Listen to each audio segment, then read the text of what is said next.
上周六，不少南加居民冒着风雨来到洛杉矶工业岗会展中心，观赏这场西班牙式舞马秀。So this is a horse event. That's a dancing competition.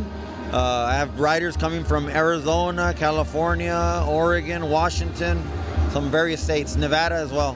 Today it's a rainy day, so we're expecting anywhere from like 200 horses.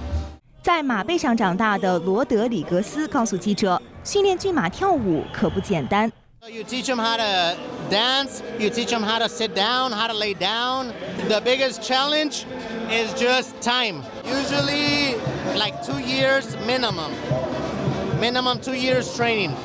训练骏马跳舞不仅要给予足够的耐心和关爱，也需要好好保护他们的马蹄。Dancing horse is a special type of horseshoe that you use so they don't hurt themselves too much. And then you don't want to dance them too much on concrete. You want to dance them like on dirt or you want to dance them on like soft sand so they don't get hurt. 现场有乐队助兴，骑手和骏马配合默契，气氛热烈。不少墨西哥裔青年头戴牛仔帽，与亲人朋友围坐在一起，吃着墨西哥美食，观赏舞马秀。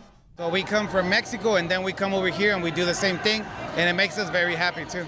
We always unite together, especially when you got horses and banda, you know, it's always a good time.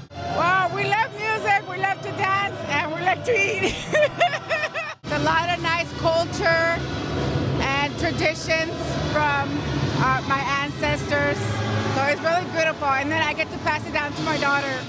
舞马起源于西班牙，但如今在墨西哥和美国都十分受欢迎。已有15年历史的工业式舞马秀，每年都有5场表演。We would come back again. Totally like it. 新唐人电视台记者李佳音、朱利安，洛杉矶采访报道。